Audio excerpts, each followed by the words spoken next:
When everything we consume is the worst thing ever by some mouth breather on the internet, how is anything truly the worst thing ever?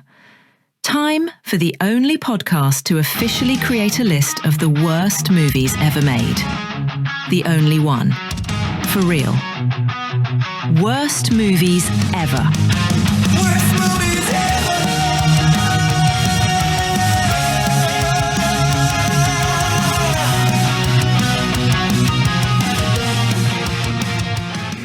Welcome to another Cup of Joe episode. Well, I suppose there's never been a Cup of Joe episode on the regular podcast, on the Patreon version of this podcast years ago.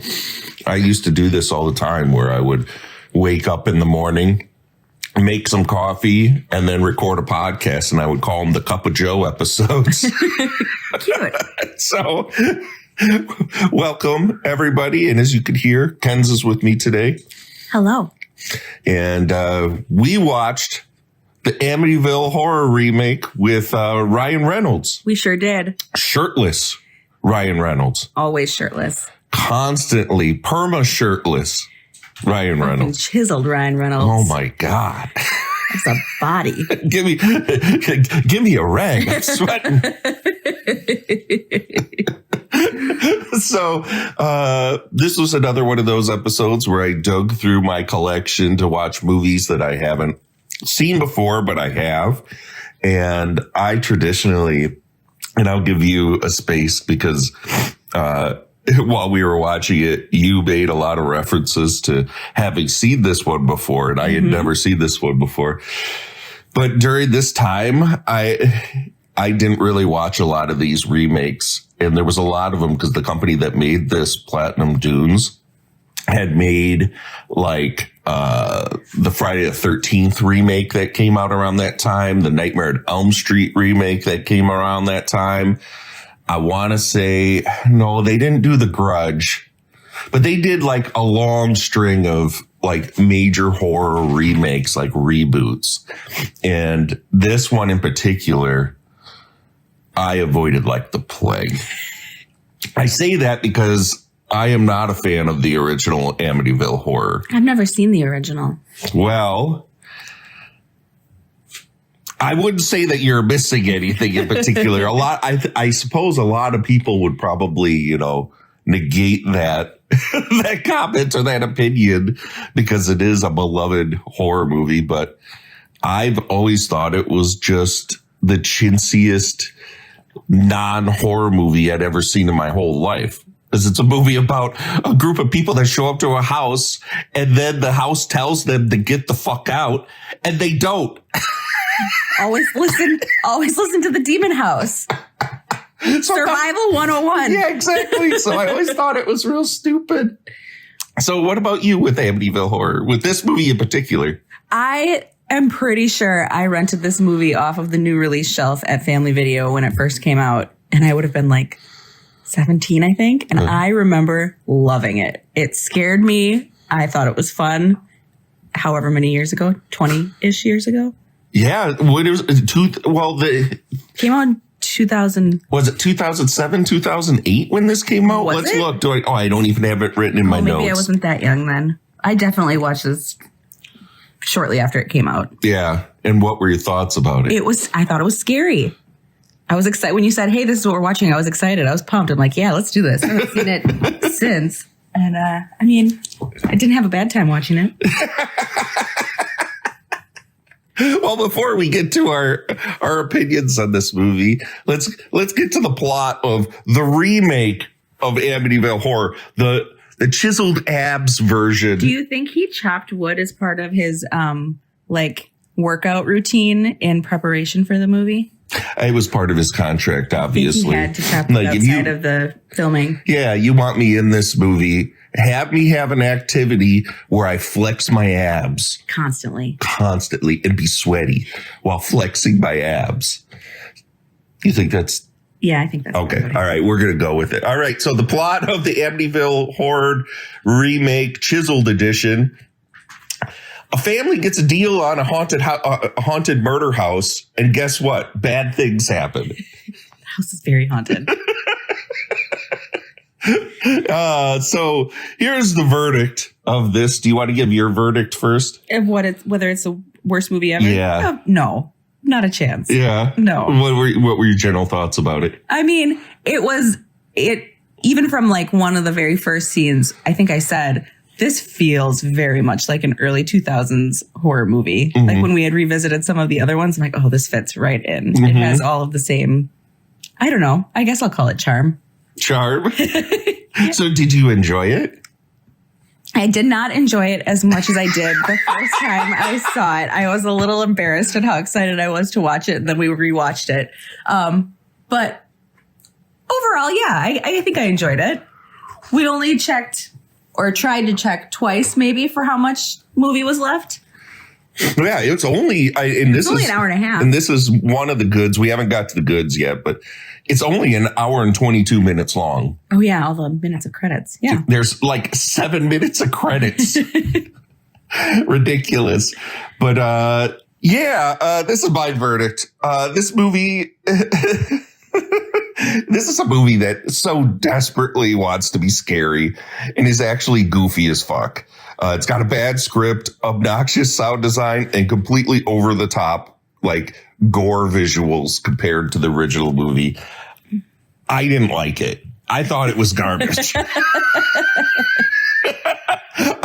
I liked it because you and I got to sit and watch it and we goofed on it and we had a lot of laughs watching it. But would I ever watch it again? That's a big no. I wouldn't. I probably would. I wouldn't like seek it out, but if somebody wanted to put it on, I'd sit through it again. Well, it is what it is. Like, that's all I can say about it is it's something that passed before my eyes. Mm-hmm. And it's probably not going to pass before I walked into it, and I think I spoke about this on the last episode where I was just kind of like, or the episode, what was it? Where I said I don't go into things to want to hate them. I want to enjoy them. But I suppose to a little bit, I had a preconception that I probably wouldn't like this because based on the original one. And that's probably why I sat on it for so long. But so many people, you included, recall really enjoying this movie. So I gave it a shot. Yeah. Like, okay, here. I mean, if everyone's saying this is a decent ass movie, I'll give it a shot.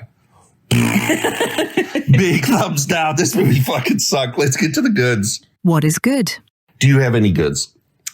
The banging 2000s bodies in that movie. And which is something I not just Ryan Reynolds. No, everybody. And I liked the wardrobe. I like the clothes. It definitely, it was supposed to take place in the 70s. It doesn't look like it. No. They didn't try very hard. No, they did. To be having the kid wear accurate. Having the kid wear Kiss shirts doesn't mean he's in the 70s. I really liked that Kiss was like a major part of this movie. Even the one babysitter, overtly sexual babysitter, she even did the Gene Simmons tongue move. There was a force rack perspective shot of her tongue move to a Gene Simmons poster. Yep, there sure was. So I got to ask you a question because this came up while we were watching and we recorded that episode on Cemetery Sisters. Do you actively look at everyone's clothes and critique the clothing that are in these movies? I don't do it intentionally, but I like clothes, so I notice it. I just noticed it. That's a quote. That's a quote I'm going to put on the show notes. I like clothes. Ken's is back on the show.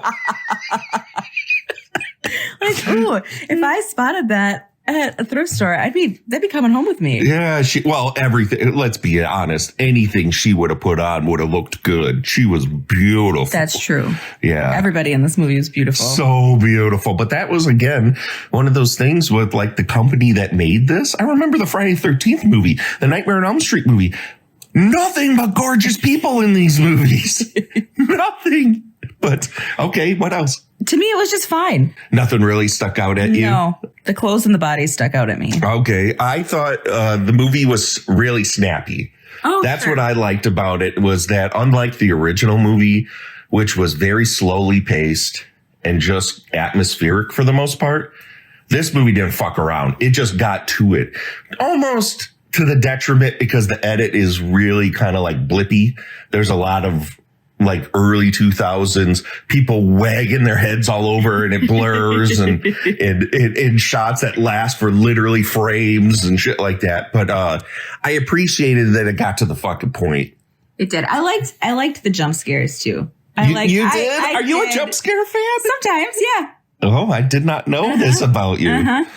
Even though they were really, like you had already kind of said, silly as fuck. Like, you get a jump scare and then you're like, wait, what are we looking at? Yeah. But And it was none of the jump scares, and I don't want to get to the bands yet, but none of the jump scares were particularly scary. No. And every time you did realize what you were looking at, there was a really goofy aspect to it. And I'll get to one of my bads and my what the fucks for sure. It was like some of the things you saw where you're like, what? Like they really thought that was scary. they did. And watching it now, it wasn't. But I will tell you, I thought this movie was scary the first time I watched it. Like everything demonic happens at a very specific time. It happens at 3:15 a.m. Yeah. And after I watched this movie, if I woke up and it was 3:15 a.m., I was freaked. Yeah, I was like froze in my bed. Like, what kind of demon is in my house right now? It haunted me. Nostalgia is a real motherfucker, isn't it? I remember being haunted by this movie. I remember telling you while we were watching this, like, there's some shit back in the day that now if I were to put it on, I'd probably be like, oh, okay. But I was freaked out by for sure. Yeah. I mean, we change over time, right? But another good I have is this movie's so goofy. And I really don't think that's what they were going for. I don't think so at all. I really don't. But it is. And what I mean by that, I guess, is that it's just like in the attempt to make it be this super serious, like jump scare in your face horror movie, it takes a turn because it's so over the top into becoming unintentionally hilarious. And that's such a fine line to ride. And it might be just the overall tone of it is there's that time when all of these movies, like you said, were homogenous. They were all kind of like the same, like the I Know What You Did Last Summers, the Urban Legends, the Halloween H2Os, the things like that, where the movies all looked and felt and moved the same. And this movie rode that line, and it became, for me, for the most part, felt so homogenous. And once there were certain things that started happening, it made it really silly to me. Like I couldn't take it seriously at all, but I'm glad it was that way. Mm-hmm. At least I wasn't bored. Yeah. While watching that's something. Yeah. So I liked that. There was that scene that I also liked where, sexy babysitter lady, who we'll talk about in a little bit, is there with the kids while Ryan Reynolds, and I forget what was the actress's name. I honestly don't know. I forget. We looked her up as well because she looked so familiar. But they go out on a romantic dinner date to basically a roadside diner, what it looked like. like in a little strip mall. Yeah, at a strip mall. And they put the girl, after she tells them about the history of the house, the kids, in gross detail. They dare her to go in the closet, and she goes in the closet, and one of the ghosts show up in there, and the ghost forces her to put her whole finger through her gun wound in her head. I thought that was rad as fuck. As soon as she grabbed her hand, I'm like, oh my God, that finger's going in the gunshot wound. Yep. Sure enough, like all the way in. I've never seen that before, and I fucking loved it. I thought that was so good. Then another good I have is that this was a masterclass of Ryan Reynolds berating kids. Like what you expect out of Ryan Reynolds just being a sarcastic prick. Now imagine that, but to kids. Van Wilder goes evil.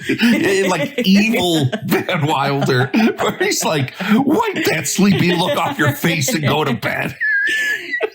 And mom just is kind of like, something's weird with this guy. Yeah. Not like, because he's the stepdad to the kids. He's not dad. No, he's not dad. And mom's just like, oh, okay, stop. But also continues to just let it happen. Yeah, let it happen. And I liked the angle that of them losing their father and him stepping in, because it starts with him being a very caring, loving individual.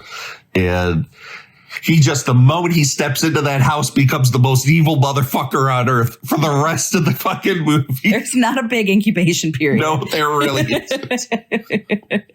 And how shitty he was to them damn kids. So shitty to them, especially the oldest boy. Yeah. Yeah.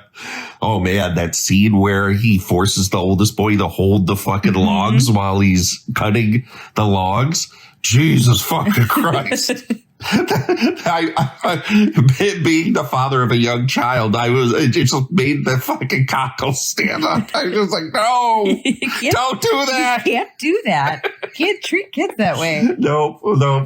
We already talked about Ryan Reynolds shirtless, so I don't think I have to go on too much about how that was good. Chiseled. Let's move to the bads. What is bad? Well, my first bad is I hope you don't have epilepsy or hate blip editing, because, man, you'll go into seizures left and right. 100%. And because of that, it's like it goes along with the whole style, is that, that for some reason, I think from a philosophical editing standpoint, isn't intended to hit the subconscious in a way. Like, did I see what I saw and create an uneasy feeling? And totally. Even down to the editing, they wanted this to be so scary, and it just wasn't. Did you feel this was scary? Not watching it this time. Not even. Was that my fault? I don't think so. I don't remember if I watched things I think are less scary when you watch them with someone, especially when you're like making fun of and laughing at it the whole time. I felt like that. Oh, sorry. And I don't remember if I watched it by myself or with anyone when it first came out. But like I said, I thought it was scary the first time I saw it. I did not think it was scary when we just watched it. You're definitely in the camp of most people that I've talked to about this movie. And I know while we watched it, I told myself in my head, let Ken's like this and don't sit and be a snarky dick while we watch this. Oh, you could always be a snarky dick. I know, but I know how you like. You said literally specifically when I said, do you want to watch the next movie? And this is what the movie was. How excited you were. Like, I saw it in your face, how excited you were. And I was just like, okay, there might be a possibility you're not like this, Derek. So let kids like this. And if the tone is right for us to goof, let's goof. So I just didn't think this was even in the slightest a bit scary at all. So that to me is like when you're going out, and this was a very serious movie. There were a couple like lighthearted quips that would come up, right? Like Ryan Reynolds would try and bring some levity to situations. Yeah, and he was snarky, but like it was not Van Wilder. No, I mean it was dark snarky. Yeah, like normal snark, right? Not like I'm just a warehouse of silly quips and insults. Yeah, Van Wilder. So I didn't think it was scary watching it this time, but I think there's it's a little unsettling just to watch. I think the part of it that was unsettling for me was watching the relationship between Ryan Reynolds and his wife, and like him just completely change and start behaving in such like an evil manner, and his wife just kind of not knowing what to do. Like, this is somebody that and this is probably a little deeper than this movie is, but like, this is somebody that I love and trusted and like brought into my family. And now I'm in this horrible situation, like domestic violence situation. Yeah, basically. And I don't know what to do. And I thought and this maybe I should have put this as a good, I thought even though we had made the comment that she just kind of allows it to happen, I thought she actually played the role pretty good for the most part. Because she does, you can tell just in her body language that she's going through that. Yeah, and she's bothered by it. Yeah, no doubt. Next fucking bad. The realtor that disregards an obvious ghost shadow while showing the house. Like, oh, that fucking thing. Don't look over there. She's like, I gotta dump this fucking house. I need this commish. And then the obvious ghost, and she looks at it and then just looks back and kind of twiddles her hands a little bit. Like, I hope the prospective buyers didn't see that. What about the ghost kids? Okay, so this was what I was referring to earlier when I said they would have these jump scares and then they would show the ghosts of the kids, because this movie starts the way that Amityville Horror 2 started, with the murder of the family by the dad with the shotgun. That's how this movie starts. I don't believe that was in the original. I could be wrong, but I know that part 2 had Paulie from Rocky would like shoot up the entire fucking family. And it's a really dark scene, the way it's played, because it's in that classic 70s kind of slow, dark, vibe. And this one, I thought that first scene was pretty fucking gross. It was pretty like, I'm like, okay, even though it was very pepped up, you know. But so they would show throughout the movie these kids that obviously have like wounds all over them, and then other monsters which go into the lore of the house, which I thought was really fucking silly. But the forced in like last minute, you get like 4 minutes of that explanation of why the house is haunted. Oh my God, it is so over the top. And of course she goes into the library and finds a book that has all this shit in it. So fucking cheesy. But the ghost kids, like there's when the movie turned for me to where I was just like, okay, this is going to be horseshit, was there's a scene where all of a sudden behind them, Ryan Reynolds, while he's getting his fuck on with his wife, and Jesus Christ, they're both so gorgeous. I don't mean to belabor this, but Jesus fucking Christ. He's getting laid, and behind him, all of a sudden, there's an image of a girl hanging. And when she's hanging, she has her tongue sticking out and acting in such a goofy way that I couldn't do anything but laugh. So it's just like the ghost kids with their tongues hanging out. All the ghosts are so over the top, so bloody, so silly. At no point do any of them act scary. So like that's what makes me like turn this into a goofy ass movie, because nothing is, even though it's wanting to be played straight, the performances don't play straight. Yeah. At all. What did you think of the ghosts in this?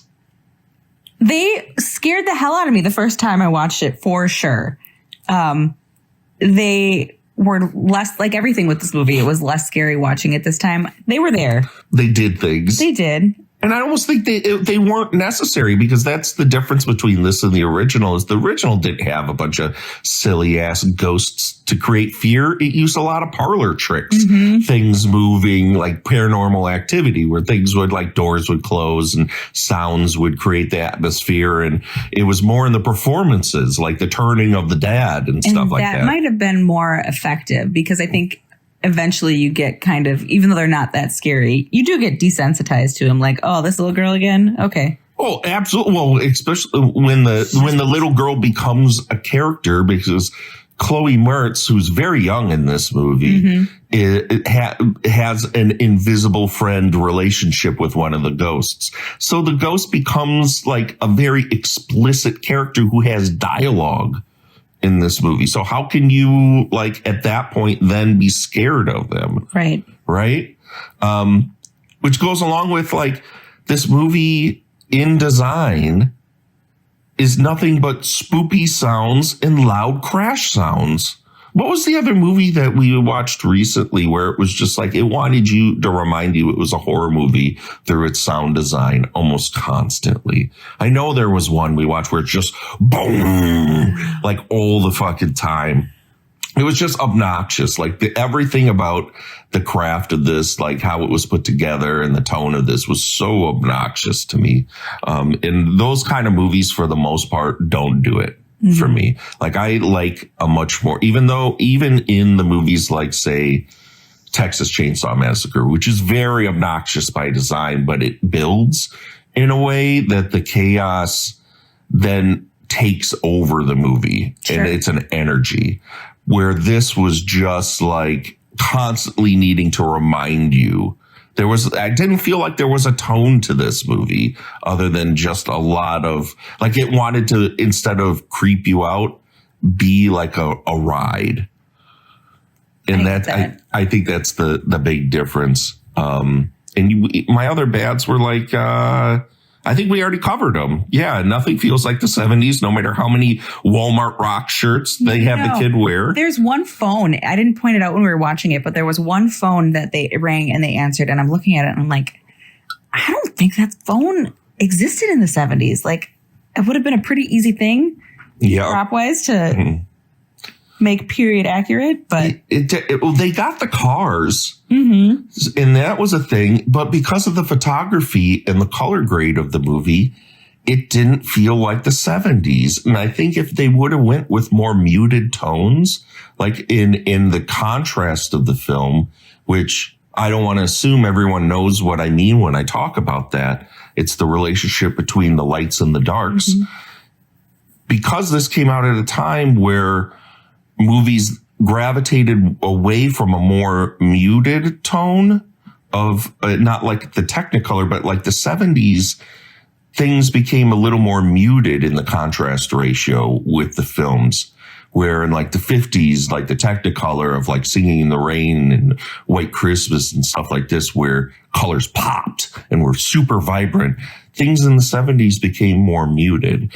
And in the early 2000s, with digital photography, even though this was obviously shot on film, the way they graded this film, the darks were really fucking dark and the lights were really fucking bright. So everything was just super vibrant and poppy in a way. Because of that, it changed the vibe of what could have been like certain movies when they do a period thing, they try to replicate subliminally through the grade a feeling that you're back in time, like maybe giving a sepia tone to something to make it feel like it's more antique or like I had said with the contrast ratio, giving it a more muted feel to feel like an older movie that was shot on film. This didn't. It felt like a movie from 2000. It did. And even in my memory, when we were watching it this time and it cut from the opening murder scene and then it was 1 year later, in my head, I'm like, 1 year later? Like that, I thought for sure the bulk of this movie took place 20 years later. Like even in remembering this movie, I did not remember that they wanted us to, the bulk of the story was only 1 year after the initial murders. I thought for sure it was like a 20 years had passed kind of thing. This house had been sitting for years and that's why they needed to sell it.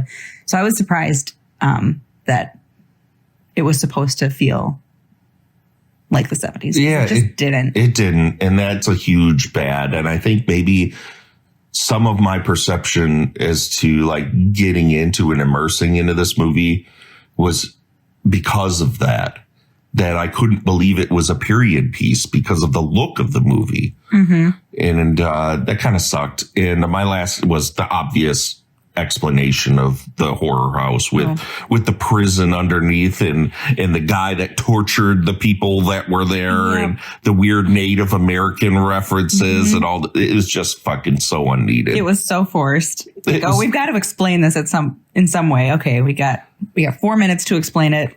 We'll put a it couldn't just be an evil demon. No, Yeah, no, it had to be some torture dungeon. Yeah. Fucking stupid. Let's get to the what the fucks. What the fuck is that? My first what the fuck, and we made a very direct reference to this.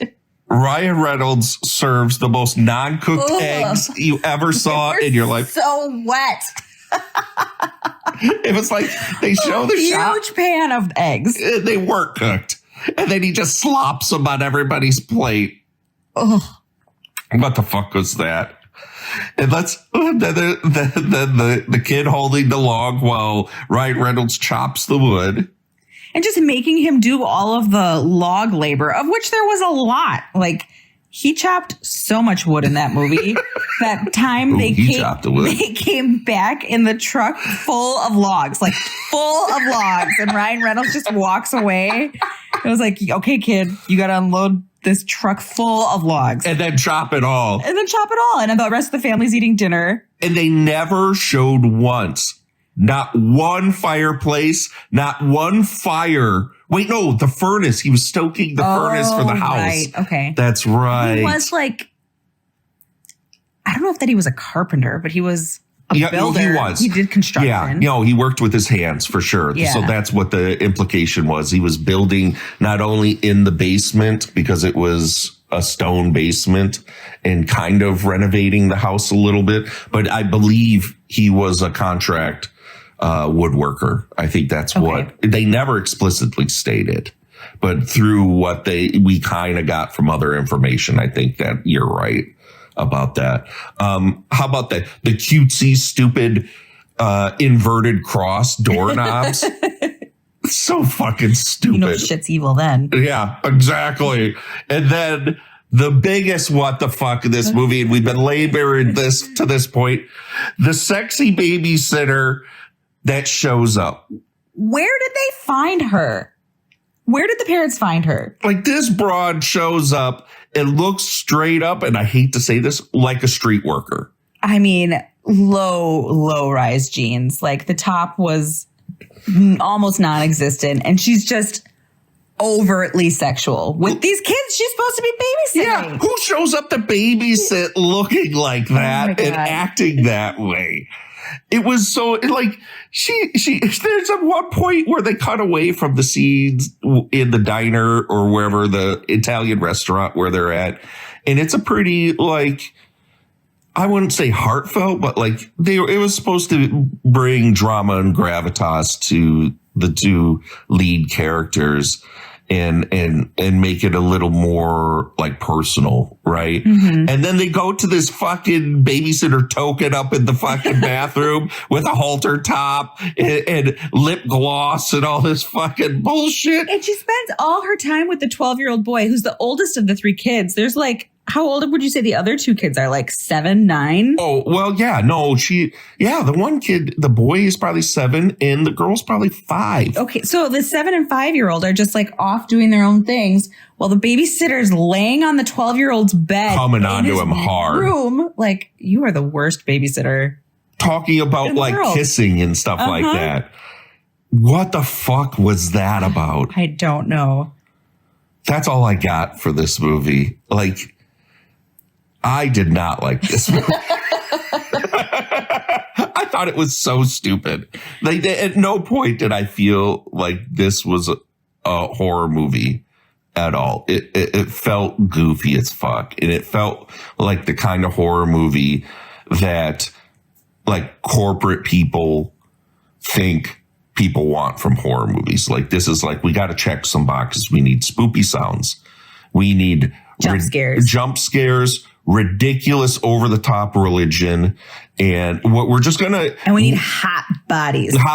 As many as we can get. We have a checklist of things that other popular movies do that we need to follow. And it just, I don't know. It felt so forced to me. So it felt like such an early 2000s horror movie to me. It was so gross. That's all I got for this episode of Worst Movies Ever. I honestly don't even know what the next episode's going to be. I got to look it up. So stay on the feed. And you'll see it'll be a surprise to us all what the next episode's going to be. So thanks for hanging. You got anything to say at the end here, Kens? Nope. All right. That's all we got. Later, guys.